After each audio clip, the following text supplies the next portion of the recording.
Shabbat Shalom, everyone. This week we have a double portion, owing to the fact that this is not a leap year.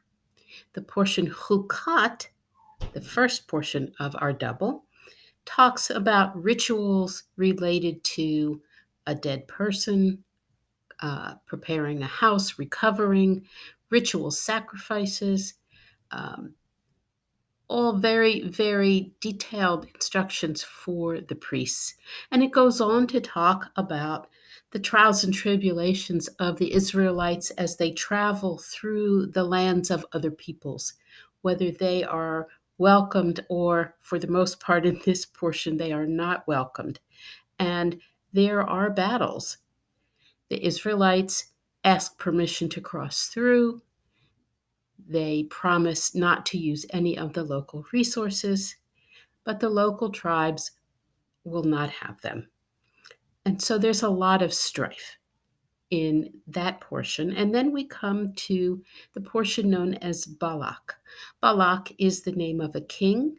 He hires a prophet named Bilaam to curse the Israelites.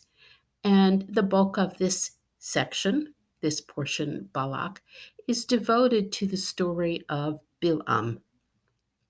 Bilam has a rather checkered history in later biblical literature as well as in rabbinic literature because he is not an Israelite, he's a foreigner, and he is engaged to curse the Israelites. And he winds up blessing them instead because, at least in this story as we have it, he is an honest prophet. And when God speaks through him, he cannot say otherwise. And he admits this to King Balak, but his so called curses, what he intends, that come out as blessings, are really beautiful examples of biblical poetry. In fact, one of his prophecies, his oracles, if you will, has found its way into our morning prayers when we begin with the section of prayers that are called Birchot HaShachar, the blessings of the morning. We say, Ma tovu ohalecha Yaakov, Mishkenotecha Yisrael. How beautiful are your tents, O Jacob, O Israel, your encampments. How beautiful, how good. And it is such a beautiful phrase that we include it because, in fact, Bilam said it as he approached the encampment of the Israelites in the morning. So, from this, we find a beautiful way to start the day. Now, part of the genius of the interpretive tradition of the Tanakh, of Torah, of Jewish Bible study, has always been being able to find amazing nuggets of understanding, of insight into the human condition, into the nature of our relationship to God, to each other, to our world, in the smallest of details. One might say that if you think of the old cliche, whether you can see the forest for the trees, our tradition has mastered the art of dissecting the leaves. And there has been indeed criticism of that lack of perspective of the whole tree or even the whole forest. And I say this to introduce you to a commentary this week by Rabbi Lord Jonathan Sacks, who is the former chief rabbi of Great Britain, a wonderful, wonderful scholar. And in contrast to the older traditions of sort of dissecting and putting everything under a microscope as we read through the Torah, in this week's portion, in the story of Bilam, Rabbi Sacks asks a larger question. He really is looking at the forest, and he says, why is this story here at all?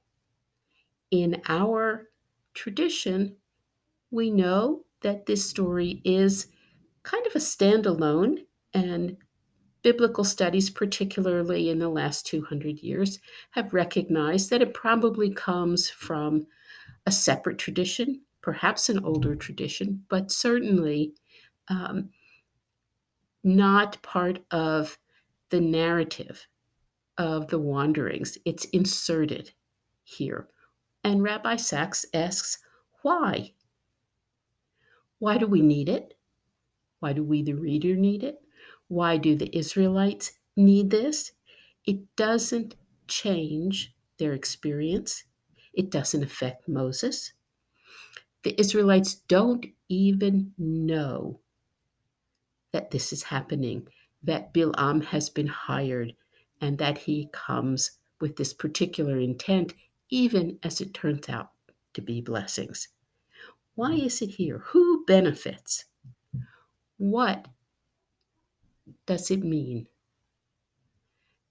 And he has a rather interesting and really lovely response, because this is a story about God's enduring love for the people of Israel. And God is saying to us, the reader, the later generations through Bilaam, that yes, God's love for us is unshakable, even when God is frustrated and angry and exasperated. And indeed, in this double portion, we find the story of Moses striking the rock without invoking or blessing God, which is a factor in why Moses will not get to go into the promised land himself. And so Moses doesn't even know about Bilaam. Why is this here? Who benefits? Who needs to hear this story? And Rabbi Sachs's answer is very simple. This is a story that gives us evidence of God's love for Israel, for us.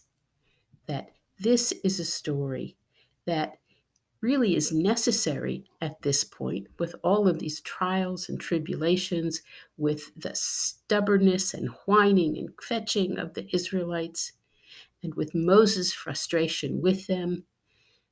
Plus, in this portion, Miriam dies and Aaron dies. So there is loss, there is struggle, there is tribulation. So aside from the fact that this is a pure message of how much God loves Israel, this is a good place for it. And Bilaam is referred to in later sections of the Bible. This incident that Balak has hired him is actually referred to in Joshua and in the words of the prophet Micah and elsewhere. So there is an important message. Rabbi Sachs does not say specifically why he thinks this placement matters, but I think it makes sense given his perspective that we need to hear a message of God's love. And this episode cannot be meant for the ears of the Israelites because they don't even know that it takes place. They don't hear Bilam's words, but we do. We hear these beautiful phrases about how when God blesses, that blessing cannot be undone. When God blesses us, the people of Israel, God means it, even when we are punished, even when we are deserving of rebuke, of scolding, of punishment. We need to know that the bottom line is that God loves us. And that is the heart of the covenant. When God says, I chose you in love, I chose you to be my people for this covenant. Doesn't deny that there are other peoples with good prophets and good faiths, but this is ours. and ours is based on God's love.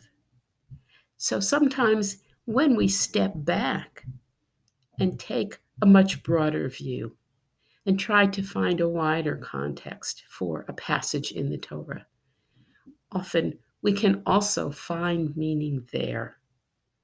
May the message of God's love coming out of the mouth of an observer, an outsider. Reminds me a little bit about Winston Churchill's or Mark Twain's words uh, that are words that admire the strength, the tenacity, the faith of the Jewish people. But that's a message that we need to hear. And particularly when times are troubled, when we are having trouble focusing on what is our purpose, why do we care about this Jewish community that we have created? Let's remember God loves us. This is a relationship. We are God's people, and Adonai is our God. May that message of love be with you and give you strength and purpose and warm feelings all over, not only through the day this Shabbat, but carry that love with you in everything that you do and with everyone you know. Shabbat Shalom.